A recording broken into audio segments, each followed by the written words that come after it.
Anisha, Chairman Hill, for those good words and those blessings. We certainly have a lot to be grateful for, as pointed out. Kolamasi, and good morning to you all. The Mohican Nation, as Chairman Hill said, my name is Shannon Holsey, and I'm the president of the Stockbridge-Munsee Band of Mohican Indians. And my nation, the Mohican Nation, sends you greetings and blessings, and we hope today finds you in good health and balance. The United States of America was founded on the notion of equality for all. And since the beginning, there was an acknowledgement, certainly by previous administrations, but certainly by President Biden, that although it was always the goal of the US government to live up to its trust responsibility, this country has never fully lived up to it. And throughout our history, this promise has been denied to Native Americans who have lived on this land since time immemorial. The pandemic has highlighted this long history of inequity as it devastated tribal nations.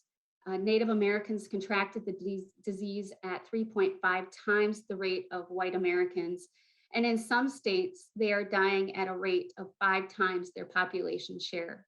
President Biden and his administration also actionably demonstrated the opportunity the Build Back Better framework could mean to Indian country. I applaud this administration's commitment to upholding the US trust responsibility to our tribal nations by strengthening the nation-to-nation relationship between the United States and Indian tribes and working to empower tribal nations to govern our own communities, to make our own decisions, and also for answering the call from Indian country to appoint a Native American as cabinet secretary, who went from one of our most trusted congresswomen to becoming our appointed trustee. She, as well as this administration, understands that tribal sovereignty and self-governance, as well as honoring the federal trust responsibility to tribal nations, should be the cornerstone of federal Indian policy. The phrase, "work hard until you no longer need to introduce yourself," epitomizes the person I'm about to introduce, who on March 15th, 2021, just a short 8 months ago today, was confirmed as our Secretary of Interior and made history when she became the first Native American to serve as cabinet secretary. She is a member of the Pueblo of Laguna and a 35th generation of New Mexican. In my community, she is revered to as Mama Askina Wakatak, warrior woman. In 8 short months, she has re-engaged Indian country and amassed a team that understands the challenges we face as tribal community. She comes to this appointment prepared, poised, and purpose intended. And she keenly understands the challenges facing Indian country firsthand. By boldly initiating a strategy that not only identifies the much needed resources and builds upon her tribal and federal interagency relationships to address the challenges and vulnerabilities that our tribal nations face daily. Imagine at the helm of her leadership and aligned with this administration, what opportunities the next several years will bring to Indian country. She is one of the first Native American women to serve in Congress. And while in Congress, she focused on environmental justice, climate changing, missing murdered Indigenous women and relatives, and of course, family-friendly policies. She continues that acute focus in her new role with purpose and intention, further demonstrated by her actions. She certainly has faced her own heartaches. She got married, she ran a marathon, and she really has taken the phrase, "don't threaten me with a good time," to a whole new level. She has also tasked the Interior Department to address the intergenerational impact of Indian boarding schools to help shed light on the unspoken traumas of the past. The Federal Indian Boarding School Initiative will serve as an investigation about the loss of human life and the lasting consequences of residential Indian boarding schools. President Biden and this administration's bold agenda, along with his robust executive and regulatory actions to date, represents the United States intention to capture the economic opportunity that addresses the climate changes present. These historical Build Back Better investments will be complemented by the bipartisan infrastructure deal, which will help us rebuild the arteries of our economy while accelerating clean energy, transportation, and advancing environmental justice, and of course, bolstering resilience, which we all know so much about. Secretary Haaland represents and understands what the bipartisan infrastructure deal's historic investments will make in tribal communities and what it will mean to help bolster community resilience, replacing aging infrastructure, and providing much needed support. And of course, much needed support for the climate related relocation and adaptation. She understands that climate change impacts every person on this planet, but not every person has access to life saving resources or the ability to relocate when disaster strikes. Entire communities and cultures are at risk of being lost to the perils of climate crisis, while still creating a platform of inclusion and consultation of the sovereigns of this land who have protected, stewarded, and governed Turtle Island since time immemorial. The strength, determination, purpose, and adaptation of this warrior woman is unwavering. I am humbly and proud and honored to introduce one of the most audacious people I know, who truly represents the hopes and dreams of our ancestors, the Secretary of Interior, Deborah Haaland. Anishik.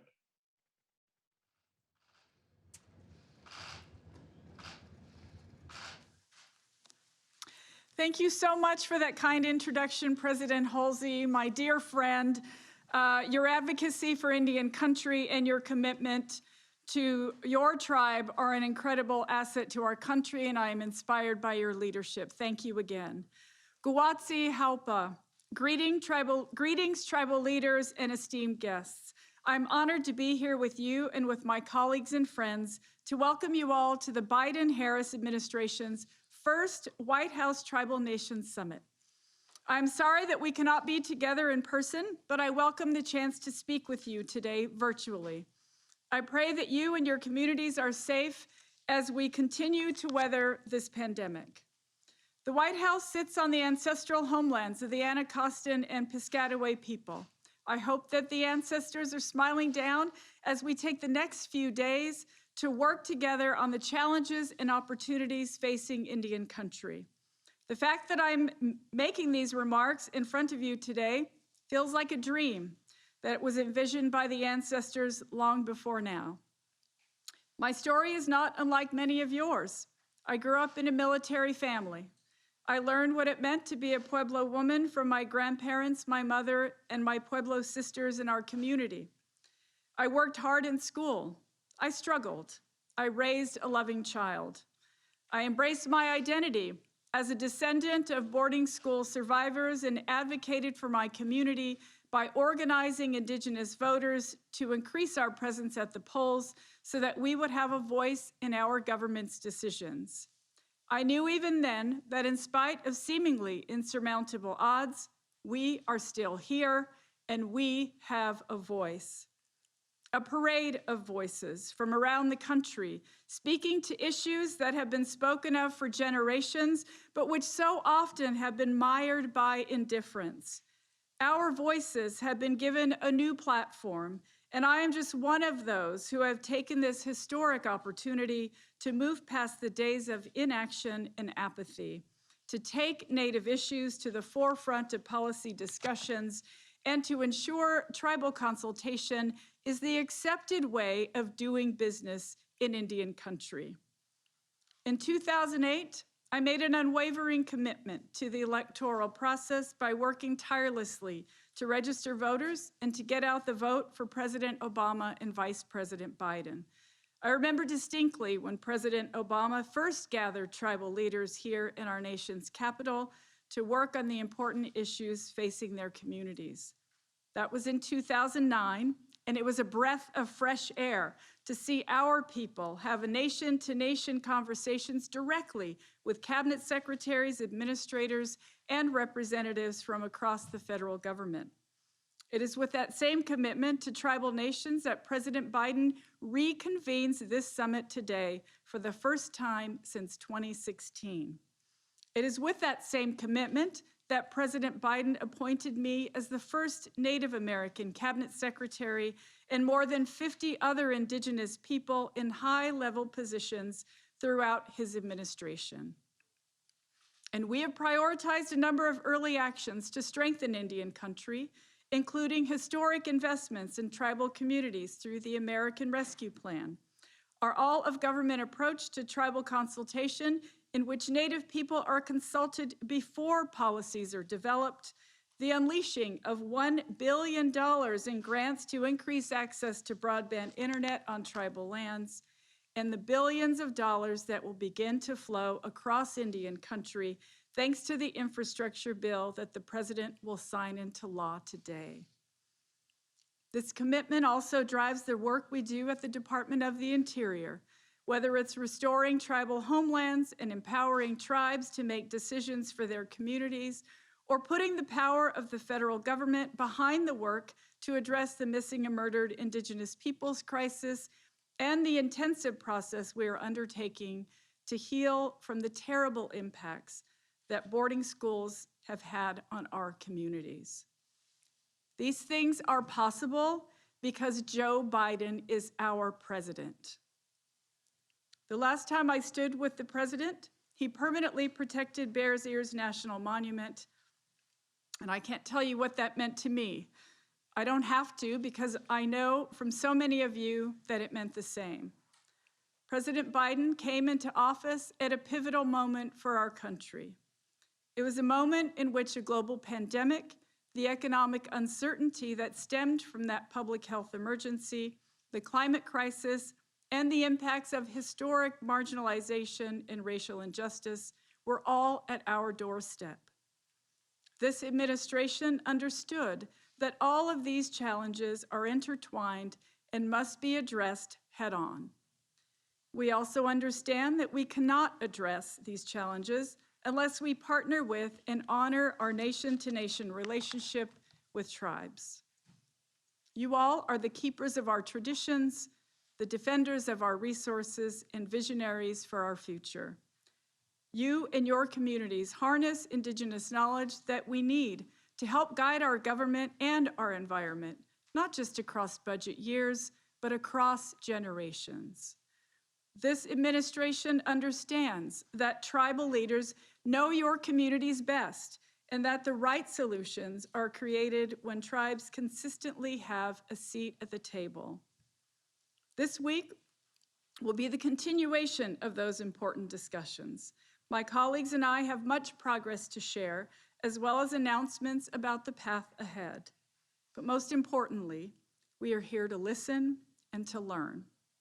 You are here to share the hopes, dreams, challenges, needs, and goals of each of your communities so that our solutions reflect your input. Throughout this summit, we will host a series of panels across a broad range of topics that impact Indigenous communities, including combating COVID-19, Native American education and Native languages, public safety and justice, climate change impacts and solutions, tribal treaty rights and sacred lands, economic and workforce development and infrastructure, housing, and energy. It is my hope that we all can use this opportunity to learn from each other, expand our knowledge, and build an even stronger foundation for the future. That foundation will be made up of the trust we build together, the relationships we nurture, and the commitments to ensuring that our communities have a bright future for generations to come. Each year, this summit will serve as a milestone to measure progress, course correct where needed, and reconnect. I'm grateful to stand here on the shoulders of the many leaders who came before me. I know that I stand here because the path that many of you carved ahead of me was clear. I intend to work with and for all of you so that we can ensure that our children have every opportunity to achieve their dreams and one day stand on my shoulders to achieve even more of what is needed to help tribal nations grow and prosper. It is with that sense of purpose and with deep gratitude that I am honored to introduce a longtime friend of Indian country and our compassionate leader, the President of the United States, Joe Biden. Thank you, Madam Secretary. You're doing a great job.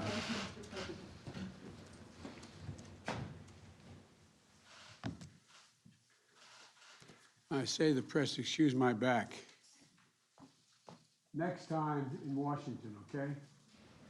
I see you all up on the board behind me, and I hope we do this in person. I hope. That's my hope. Thank you. Good morning. I want to thank you for joining us. This is a big day. I think, as my mother would say, former Senator Danny Inouye is looking down going, finally. I was raised by Danny Inouye in the United States Senate. And to President Fawn Sharp and Chairman Hill of the Oneida Nation, and our President Polsey, I thank you all for what you're doing, and I want to recognize you. And Chairman Hill, I thought being from upstate New York and college, and my deceased wife is from Skinny Atlas Lake, not far from Oneida, New York. I thought that the Oneida Nation was all in central New York, but obviously you're up in Wisconsin. Come down and see us in Oneida.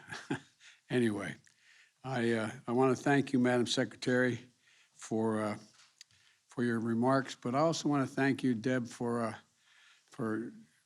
being willing to join when I asked you to come along and to serve. And as I said, I was confident at the time you would be incredibly important. When I got to the Senate, Danny Inouye took me under his wing. He helped me understand the simple truth that I had only been vaguely aware of. And that is that tribal nations do better when they make their own decisions. That's why some of the votes I took as a young senator were among my proudest. Supporting the Indian Self-Determination Education Assistance Act, the Indian Child Welfare Act, the Native American Graves Protection and Repatriation Act, and so much more. When I ran for president, it was important for me to continue to make progress, and that's what we've done since I took office. When COVID-19 struck, it hit Indian country with devastating consequences. Native Americans contracted the virus at over 3 times the rate of white Americans, nearly twice the rate of lives lost. Twice as many died as a percentage. But tribal nations stepped up. And today, the Native Americans have gone from being the population most harmed by COVID to one of the populations most vaccinated against COVID. That success has a lot to do with tribal leadership, but it also has to do with the American Rescue Plan, which included over $31 billion for tribal nations, the most significant investment in the history of Indian country, long overdue. Now we're taking the next step. Today I'm signing, and I'll shortly sign, a bipartisan infrastructure deal.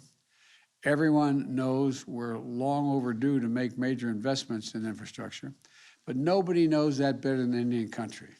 Tribal lands have been chronically underfunded for generations. And so I'm very proud to say that when I sign the bill outside in the South Lawn shortly, the single largest investment in tribal infrastructure ever is going to occur, more than $13 billion in direct investments to Indian country and tens of billions more in grants and future funding opportunities. Funding for clean drinking water, high-speed internet, roads and bridges, environmental cleanups, and so much more. But we can't stop there. We need Congress to pass my Build Back Better plan as well. Today, 1 in 10 Native American parents have reported having to quit or change their jobs or turn down an opportunity due to a child care challenge. This bill would save most families thousands of dollars per year in child care, helping moms and dads rejoin the workforce. It also, this bill, when it passes, will allow every 3- and 4-year-old in the nation to attend high-quality preschool, increasing considerably their chances of getting all the way through the first 12 years of primary school and on to college. It includes the most significant investment to tackle the climate crisis in history. And I might note parenthetically, no group of Americans has created and cared more about preserving what we inherited than the tribal nations. And it will be this also will expand health coverage, lower costs for millions of Americans. You know, we have to continue to stand up for the dignity and sovereignty of tribal nations. My dad used the word dignity, I think, more than any other word. He said, everyone is entitled to be treated with dignity. I was proud to reestablish the White House Council on Native American Affairs and to issue a memorandum my first week in office, instructing my entire administration to engage in regular, meaningful consultation with tribal nations. I was kidding my wife, Jill, who'll be out here shortly. She's visited the Navajo Nation so many times, I'm worried she's not going to come home. But look, I've been proud. I'm proud to name Native American leaders in my administration. Not only the first Native American cabinet secretary, and it won't be the last in history, but more than 50 Native Americans now serving in significant roles in my administration. We've also taken action to protect tribal lands, revoking the permit for the Keystone XL pipeline, preserving and protecting a sacred homeland, including Bears Ears and the Grand Staircase Escalante. It's part of who we are as a nation, and I'm grateful to the tribes who led the effort. You know, we also can be proud of that progress, but there's still so much more to do. So today I'm announcing 5 new initiatives. First, a new initiative involving 17 departments and agencies to protect tribal treaty rights in the work of the federal government. Second, a new initiative to increase tribal participation in the management and stewardship of federal lands. Third, my administration will be the first to work with the tribes to comprehensively incorporate tribal ecological knowledge into the federal government's scientific approach, helping us fight climate change. And fourth, taking action to protect the greater Chaco landscape in northwestern New Mexico from future oil and gas drilling and leasing. And fifth, I'm about to sign an executive order in a moment addressing the crisis of violence against Native Americans. Today, I'm directing federal officials to work with tribal nations on strategies to improve public safety and advance justice. This builds on the work we did together in reauthorizing the Violence Against Women Act in 2013, when we granted authority to tribes to exercise jurisdiction over non-Indian offenders who commit violence on tribal lands. We're going to reauthorize that again. We're going to expand the jurisdiction to include other offenses like sex trafficking, sexual assault, and child abuse. These efforts, again, to use the word my dad would use so much, are a matter of dignity. That's the foundation of our nation-to-nation partnership. That's what this summit is all about. So I want to thank everyone who's here for participating, and I look forward to continuing to work together. And now it's my honor to sign an executive order, and a couple of my friends are going to be coming out here, I'm told, cabinet members. But, you know, here we go. Where is everybody? Jill. Jill's here, the Attorney General. We got the dog, everybody's there. All right, Jill. I don't know what was going on back there, but we're all here. Okay, I was worried you weren't going to come out and hang out. Good to see you. All right.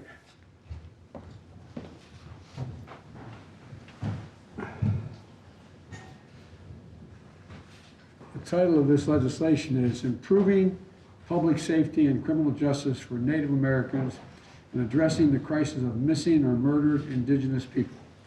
I'm proud to sign it. It's long overdue.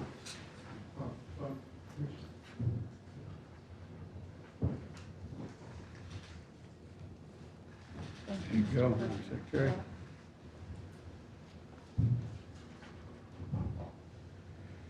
General. Thank you, sir.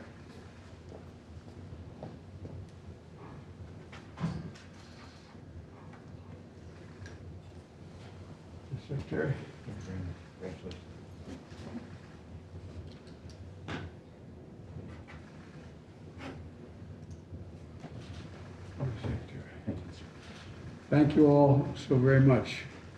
We're going to make some substantial change in Indian country, and it's going to continue. Thank you all.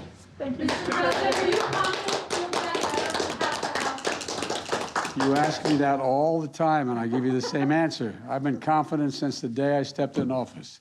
Mr. President, what are you going to talk to President Xi about? What are you going to talk to President Xi about? Are you hoping to lower the temperature with China?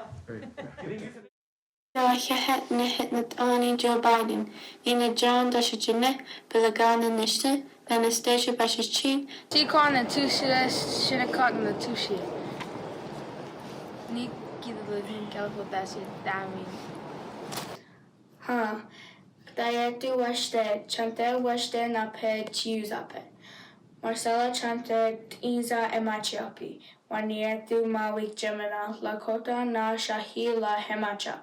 Pahi Sinte Etaha, Minnesota. Nawa Wetustagude, Dr. Joe Biden. Gudaka Mielaruska. Jitu Kawaruska. Gudaha Ateluska. Wedatska Atawakaranod, Adnanishu Din Sakadish, Wanadino, Shutana Shishna Kabash, Wechitnasi, Noah, Wekoste. Wegoste. Guati dawasti shabwa hinome dawane tashashka hanusta e yakawashi makayato. We need to continue our language to pass down to the younger generations after us. Doae hashtame gume Jewish oxjus. Shepta hain yufret duasag, lake kak hinach, Krista yufret duasag. Jinkak kagajin tauk ayafet. Chok nachetati, kagwantan ayafet. Uch hit. And I would like to thank you, Dr. Joe Biden, for having interest in our tribal nation. We are on the verge of losing our tribal languages, and I feel that our next generation would need to learn it before it is gone forever. Ahia, thank you. Ahi slachla, he squeedsqua, kara anton, chinst ichum, shkish on autham, chin telchats, Portland, Oregon. Hello, friends. My name is Kyra Antone. My Indian name is Kyoho. I'm Cordelina Thon-Otham, and I'm coming to you from Portland, Oregon. I wanted to encourage all Native individuals to continue learning their language at any age. You are never too old or too young.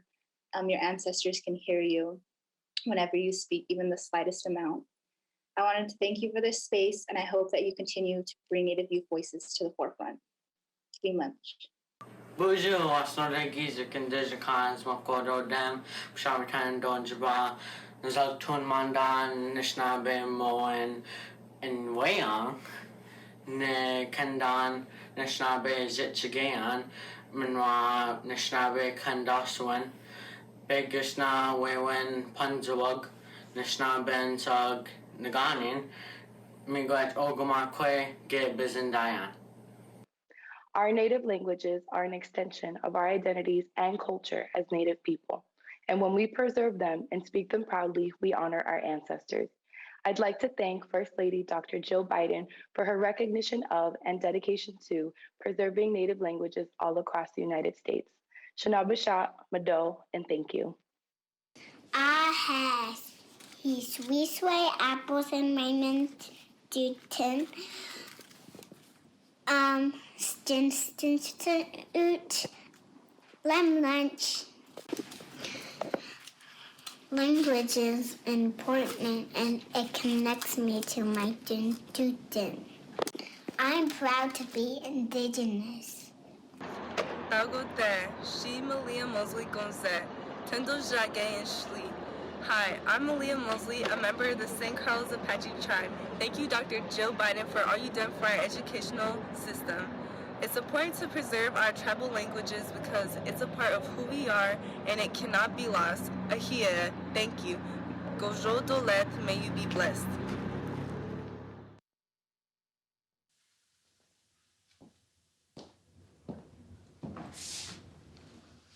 I love that video. Thank you. As an English teacher, I've always believed that language is not just a collection of words. Language has the power to create, defining the shades of our joy and sorrow, dividing what matters from the mundane. It helps us tell the story of our culture and traditions, containing the wisdom of the world that only we know. It connects us to our faith, naming the divine and our relationship with it.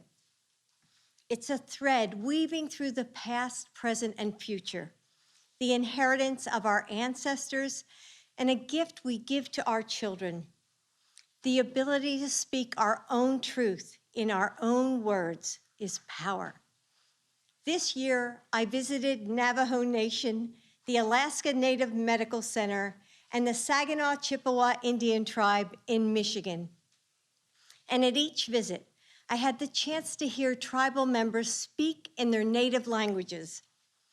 Despite the dwindling numbers of speakers in each place, they are fighting to keep this important part of their heritage alive. It was a beautiful reminder that the spirit of a people cannot be lost when there are those who are willing to hold it in their hearts, to fight for it with love, dedication, and strength. Our administration is investing millions in native language education to revitalize many of the languages that are in danger of being forgotten. But there is still a lot of work to do. And it's urgent, as many elders were lost in this pandemic, the very leaders who keep the heart of tribal culture alive. We must protect these languages and traditions now more than ever. So today, I'm proud to announce a new memorandum of agreement on native languages. It brings our entire government together to promote and support the instruction and preservation of Native American languages. We have an obligation to heal the wounds of our past and pave a new path for Native communities. And the president and his team are doing just that. To everyone who continues to learn, speak, and teach your native language, thank you for keeping the spirit of your people alive.